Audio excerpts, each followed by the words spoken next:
my name's Dr. Dobie Moser, and welcome to St. Ambrose Courageous Conversations on Serious Mental Illness. As we look at this piece specifically, so many of us never imagined that mental illness and challenges would be part of our story, and yet with serious mental illness, it takes a turn that clearly at some point we realize this is something that is way beyond anything we anticipated or thought would be part of our experience. And this is the third of 4 interviews with mental health with Dr. Edgardo Padin-Rivera, who serves as the senior supervising psychologist at the Cleveland Veterans Administration Medical Center, where he directed the Center for Stress Recovery, PTSD, and Psychological Services. Dr. Padin received the Governor's Service Commendation Medal in recognition of his role in founding the Ohio Cares Network, a group that is working with National Guard to develop mental health programs for veterans and their family. Welcome, Dr. Padin. Thank you. And Dr. Padin is retired. There you go. And yet still volunteering here with us at St. Ambrose, and we are so very thankful for it. I only say that because at this particular time in my retirement, I cannot call myself a licensed psychologist because I've given up my license to practice. Well, we respect that, and yet you're still contributing to us, and I know your volunteer work with the American Red Cross and helping people dealing with the trauma of fires and the losses, and you do that phone service and mental health support. So now we're talking about, in our earlier sessions, we talked about general mental illness, mental health. We talked about adolescent mental illness, mental health. Now we're talking about serious mental illness, SMI, as it's often referred to. Can you give us a context so that together we have a sense of what exactly is this category? So early on, one of our sessions, I talked about the continuum of mental health problems, both in terms of recurring or one-time, mild, moderate, and severe mental illness. Right. And I talked a little bit about how it can affect a person's life and ability to function. With some mental illness, a person is able to function pretty much in their world, except in certain circumstances, during which time they've learned to withdraw and not engage too much, but the rest of the time they can function. So serious mental illness are those illnesses, usually disease processes, like major depressive disorder, recurring, bipolar disorder, recurring, and substance abuse disorder, recurring, which a person has completely lost the capacity to function effectively in all aspects of their life. So they have a real problem that they just cannot function at all. And those become very dangerous in the sense that a lot of the time the person is even unable to seek help because they're dysfunctioning so badly. So when you have a schizophrenic, for instance, or a very depressed individual, they are unable to, or in some cases unwilling to seek help because they don't trust their environment anymore. Right. Their environment is dangerous, and so are the people around them. And so that kind of serious mental illness needs a very strong intervention, both by people around them, usually much stronger than just going about their daily routine or asking or sitting or talking to them. They need a very strong, very pointed intervention, and they need to seek medical professional help. So that's a serious mental illness. Right. So a combination of two things you said there, Dr. Padin, that seemed to me to be critical. One would be the person with that disease, and as it progresses, lacks the self-awareness related to the influence, the effects, how it is affecting them, their health, others in the environment. So many things when they're not having that self-awareness. And then it is also it's causing active harm and or prevention of them living a day-to-day life. Absolutely. A function. And let me both agree and disagree with one of your statements. They don't all lack the awareness of what's going on with them. They just don't trust anything in the environment to help them. So, for instance, It's a if really important people, distinction. Thank you. yes, if people are very depressed, for instance, they feel like it's their problem that they're depressed. They feel like there's nothing anyone can do for them. Right. And so even though they acknowledge that they're depressed, that they lack any sense of living in the world, they don't think there's anything out there that can help them. So in schizophrenia, that may be a little bit different because Sure. usually they're floridly psychotic, they're paranoid, they may even recognize that they have disordered thoughts, but they're afraid to go to anyone because they're paranoid that the doctor will give them this medication that really won't be helpful, but will make them feel even worse or kill them. So there's all these disordered thoughts going on with the schizophrenic that make it difficult for them to seek help, even though in many cases they know they need it. Wow, I really appreciate that correction, the distinction. So there is a self-awareness there. The interpretation of what it means and what needs to happen can be terribly distorted. Absolutely. But so it's like they know they have it, but their next step is where that really could kind of jump the shark in a real way. And you made the reference as well for major depressive disorder. And I think I'd just like to hear your response. One of the definitions I heard that I found to be very powerful was being overwhelmed by the ordinary. That it is not just a rough day, a rough patch, but things that people get up, get out of bed, take a shower, get dressed, prepare for the day. For a person perhaps dealing with severe and serious depression, it could be overwhelmed by any one part of that, let alone stringing all those things together. Is that Absolutely. Not just the idea of living your daily life, but of getting up out of bed, right? of brushing your teeth. It become very difficult tasks to force yourself to do. And so they don't get up and they don't brush their teeth. They don't take care of themselves. They don't, Right. they stop eating. So just the in psychological energy required. Because the energy that's required to do that and what they feel is the reward for that is gone. So that becomes a really important thing. So what if I don't brush my teeth? So what if I don't eat? Right. There's no reward in it. When I eat, I don't taste anything. Or feel better. It doesn't right? make me feel any better. If I go out and look at the flowers, I don't feel any better. I don't care. And so those kinds of things, when the reward is gone from our lives for the things that we do, we stop doing them because we get nothing, no pleasure out of it. And it's that total lack of pleasure in life that comes to a very depressed individual that eventually could lead them to say, if I die, I don't care. Right. It's such a hard place. Such a hard It's a very place. difficult place. For them and for those that love them. Yes, I absolutely. just, and you cannot snap people out of that. You can't tell people, coincidentally, as a caretaker or as a loved one, you can't tell people, come on, you can snap out of it. Come on, just do this. If you keep doing this and you do that, eventually you'll get better. It doesn't work. One of the things that I really prescribe for people who are seriously depressed is you got to get some medication, get you back up. And one of the things, coincidentally, that we have to be very aware of, and you as a caretaker have to be aware of, is once a person starts taking medication, one of the paradoxes of it is that their energy level goes up, but their thoughts necessarily are not changed. And so they can have an energy level that it will allow them to say, well, screw this, I hate this world, I'm going to kill myself. And because they have more physical energy, they'll actually do it.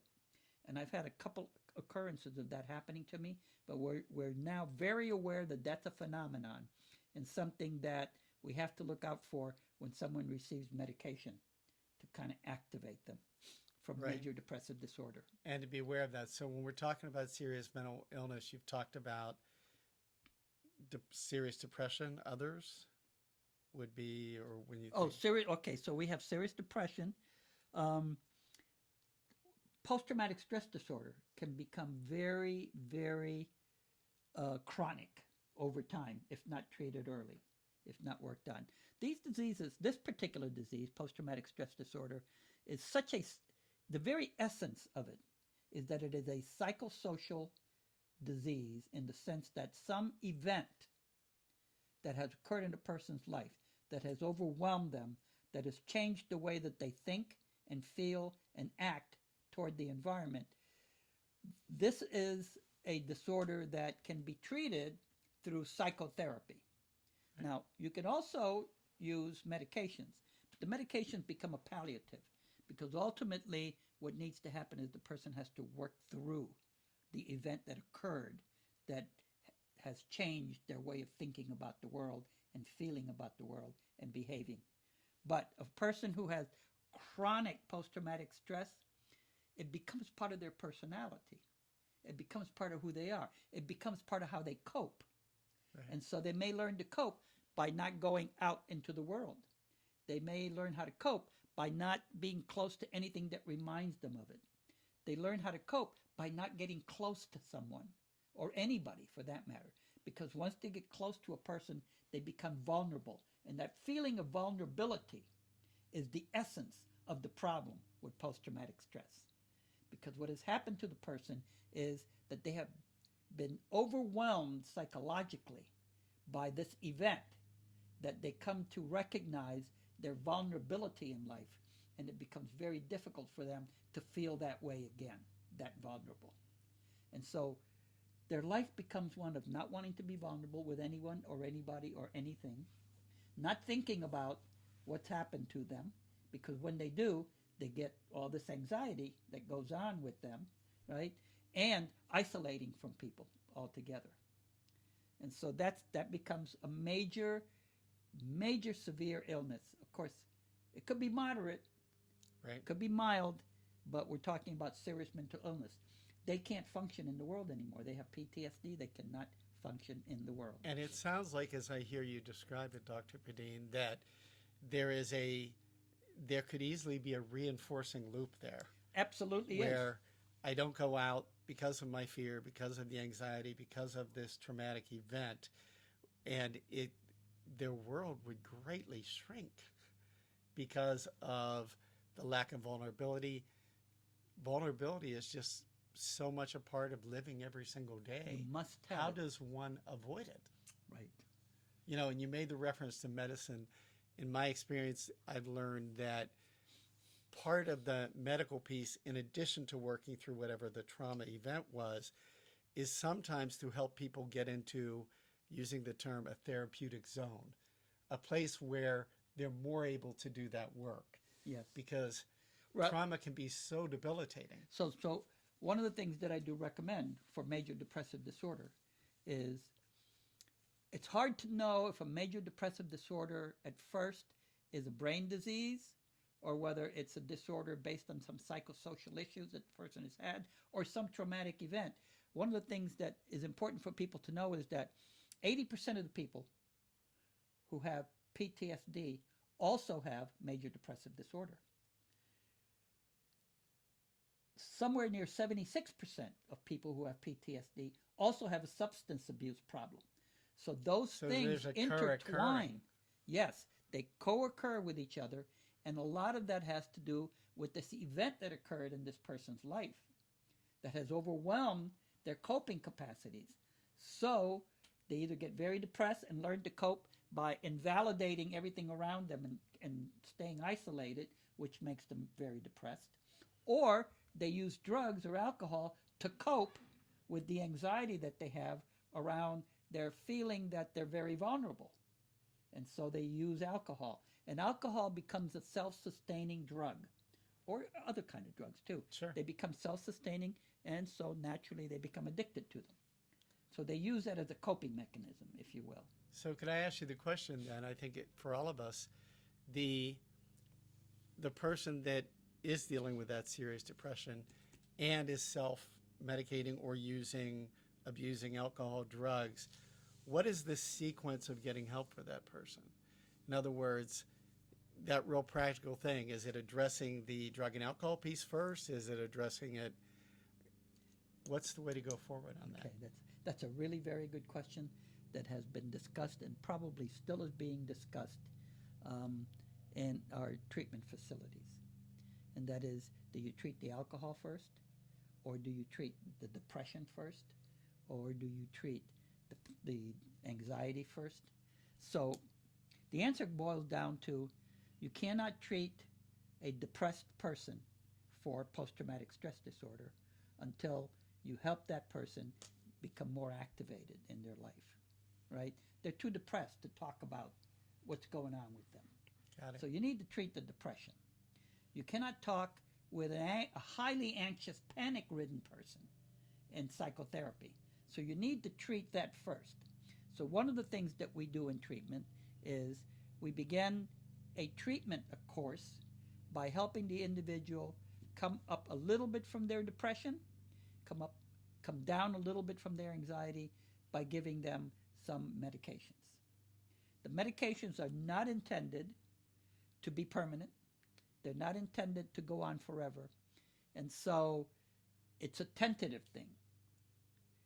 One of the things that we do is we put a person on some antidepressants for about 30 days. And within that 30-day period, near the end of it, we begin a course of psychotherapy for them. Got it. Talking therapy about what's going on. It doesn't always have to be, let's do trauma talk. It could be, how can we support you through what you're going through? And are you willing to maybe talk a little bit about what's happening that put you to the point where you were? So always tentatively, you want to engage the person in discussions around what's going on with them. Something very important that both caregivers and therapists had to learn is that you want to engage a person so that they begin to trust you. So you don't want to push them into talking about anything. You don't want to move them toward any direction that they're not quite ready to go through. So you bring to them possibilities tentatively about what they think could be helpful to them. So that building trust, very important. Primary and first. Yes, very important. 3 things in psychotherapy that we are taught very early on. First thing is, part 1, trust, empathy. If you don't build the trust with the client or the patient, you're lost because you're not going anywhere. Number 2, insight. Help the patient gain some insight about their behavior, their disease, their disorder, education. Those kind of things can be really helpful. And number 3, then there's behavioral activation, which means how can we now do something to help change some of the ways that you're feeling, some of the ways that you're thinking about yourself or others, and some of the behaviors that you're responding to in the environment. So those are 3 aspects of psychotherapy that are really the central aspect of doing something with a patient. So, it's very helpful as I listen, building trust, expressing empathy, helping a person consider options. Yes. While respecting their role in that consideration. Mm-hmm. Most of us are not psychologists, psychotherapists. It's not our background, but we can do some of those things as well. Absolutely. So building that trust and just having them know that they're loved and cared for and that we are there, even though we can't fix it, change it.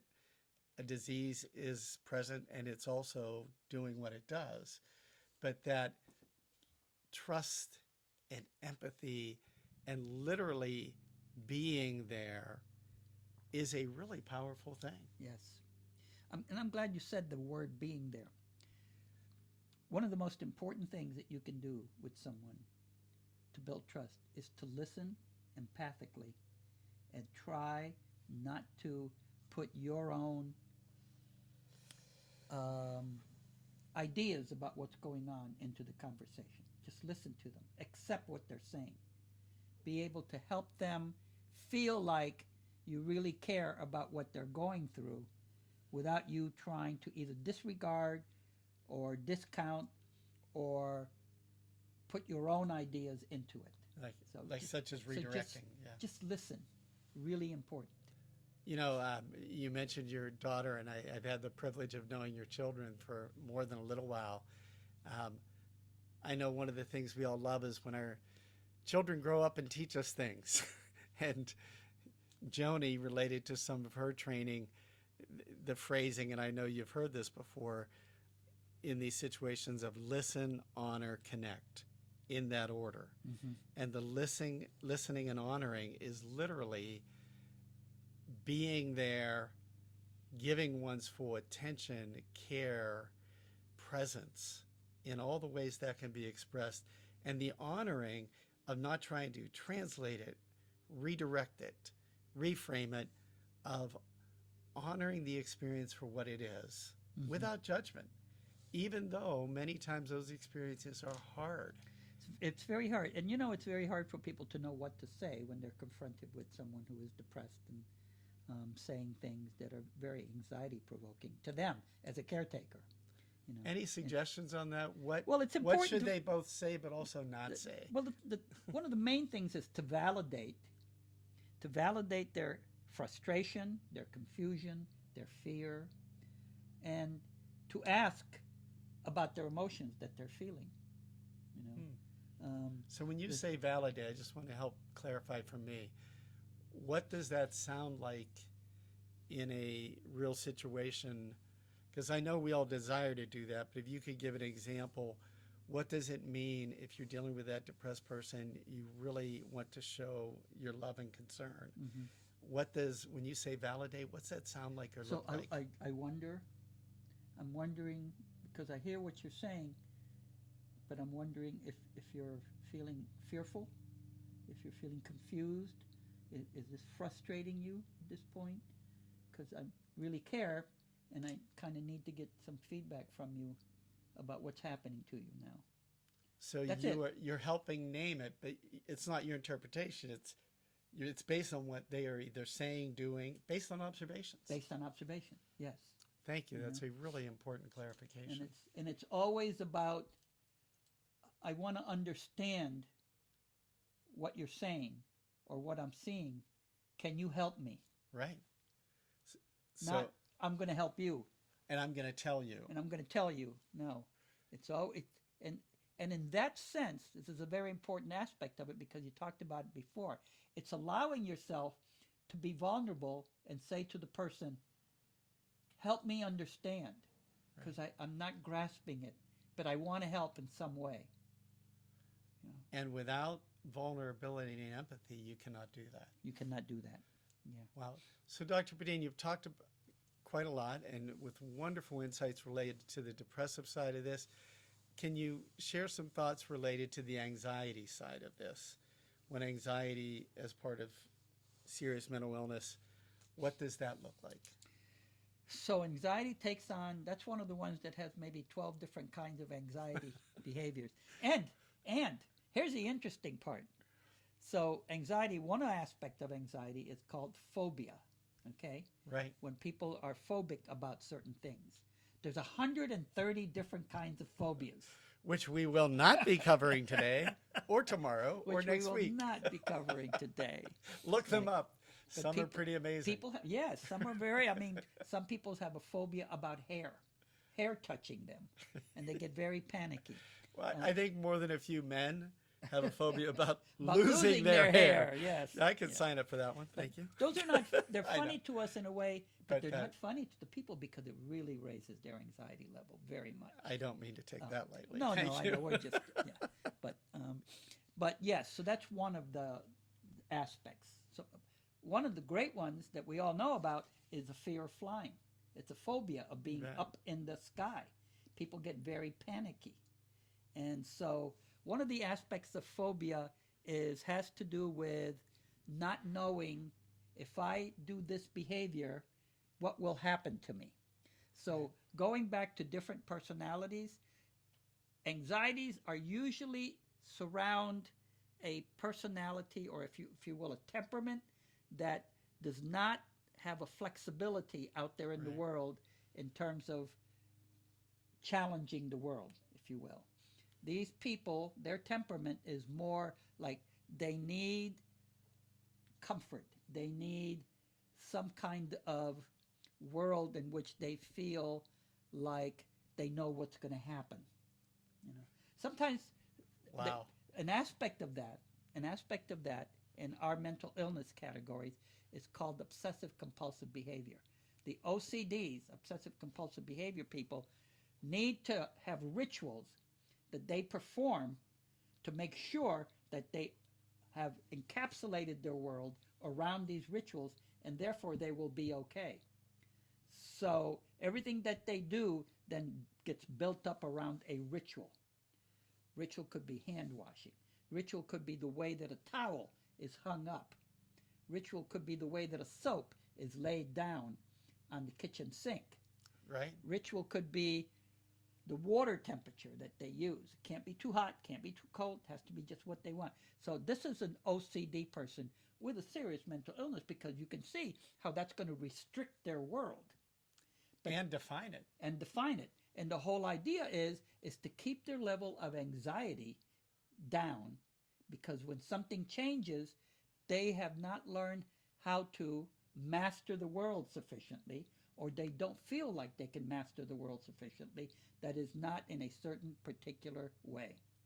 Right. So, what I would say as we wrap up this session on serious mental illness, I would actually recommend, it's an old movie, but it's based on a Neil Simon play, Lost in Yonkers. And there is an amazing scene in that play and movie where a young adult woman is ready to get out on her own in life, and in a sense has gathered the family together for a conversation about, it's time for me to move on and to move out. And that broke some family expectations and roles. And there's an amazing exchange where she's telling one of the characters, the conversation, you need to be seated in that chair. And he said, I don't want to sit in that chair.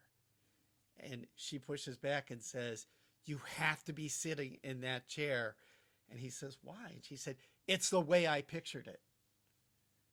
And he responds, change your picture, which sounds easy.